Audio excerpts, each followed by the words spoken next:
Okay, today we are reading the picture book of the life of Benjamin Franklin. Benjamin Franklin was born in Boston, Massachusetts on January 17th, 1706. Massachusetts was then one of the 13 American colonies that belonged to England. There were 17 Franklin children. Benjamin's father hoped that Benjamin, the 10th and youngest son, would grow up to become a minister. Benjamin had always had lots of ideas. When he was still a young boy, he invented swimming paddles that fit over his hands and helped him swim faster. Benjamin began school when he was 8 years old. He had good handwriting and he was an excellent reader, but he did poorly in arithmetic or math. Benjamin's father did not have enough money to keep him in school. When Benjamin was 10, he began to work in his father's soap and candle shop. Benjamin cut wicks, poured hot wax into candle molds, and did errands. He really didn't like the smell of the wax and the boiling soap, and he didn't like to make candles. Benjamin wrote poetry. He loved books and reading, so when he was 12, his father put Benjamin to work in a print shop. The printer and the owner of the shop was James Franklin, Benjamin's older brother. James Franklin printed one of the first newspapers in America, the New England Courant. Benjamin set type and ran the press. He also wrote clever articles for the newspaper. He signed them Mistress Silence Dogood, so no one would know who had wrote them. James was angry when he found out that his brother was Silence Dogood. He refused to print any more of the articles.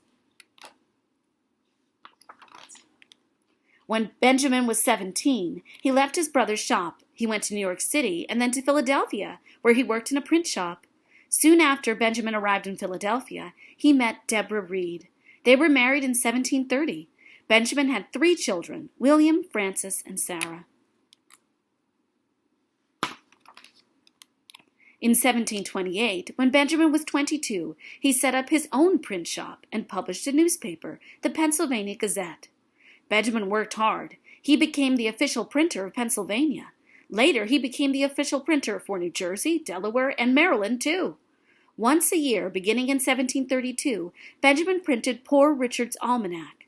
At the time, it was the most popular almanac in America. It had information on the weather, recipes, and a calendar of important dates. It also had stories and wise sayings, including, early to bed, early to rise, makes a man healthy, wealthy, and wise. And haste makes waste. To haste means to move quickly. Benjamin Franklin had worked hard since he was a boy. By 1748, at the age of 42, he was a rich man. He retired from the printing business. He spent his time in public service, inventing and experimenting. Benjamin Franklin helped set up Philadelphia's first fire and police departments. He helped to start the first lending library, where I got this book, and the first hospital in America. Well, this book's not from his library, but it's from ours. He was made postmaster of Philadelphia and later postmaster of all 13 American colonies. Benjamin Franklin invented the Franklin stove. It saved fuel and heated a room better than a fireplace. He invented bifocal glasses and a long arm to reach books on high shelves.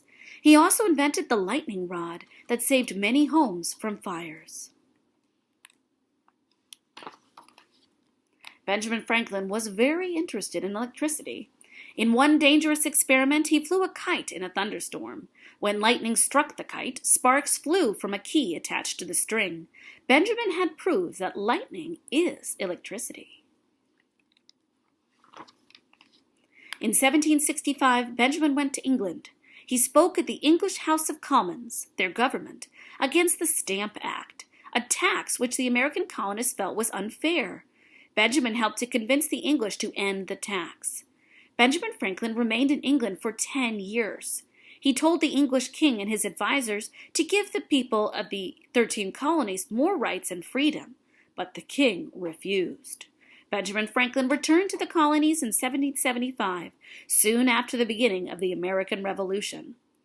He was at the Second Continental Congress and was chosen to help write the Declaration of Independence. In 1776, Benjamin Franklin traveled to France to ask the French people to help America in its fight for independence. The French people liked Benjamin's clever stories. They honored him as a great scientist. The French king, Louis XVI, agreed to send money and weapons to America. America won its independence, and Benjamin Franklin helped write the peace treaty with England. Benjamin Franklin returned to Philadelphia in 1785. He was an American hero. When his ship was about to dock, cannons were fired in his honor, bells were rung, and a crowd waited to greet him. 2 years later, in 1787, a constitution was being written to govern the new United States. Benjamin Franklin was the oldest delegate to the Constitutional Convention. He was 81 years old. In his final years, Benjamin Franklin wrote his autobiography. He also spoke out against slavery, and he worked to outlaw it. Benjamin Franklin died on April 17, 1790, at the age of 84.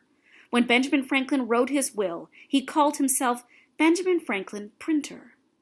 But people all over the world knew him as more than a printer. They knew him as a writer, scientist, inventor, and statesman. They knew him as Benjamin Franklin, a great American. Okay, here are some important dates from his life. We have 1706, when he was born in Boston. He worked in his brother's print shop from 1718 to 1723. He owned his own print shop in 1728. He married Deborah Reed in 1730. He published the Poor Richard's Almanac in 1732 all the way to 1758, so over 20 years he published that. He represented the American colonies in England during these 10 years. He represented the United States in France for these 10 years, almost 10 years.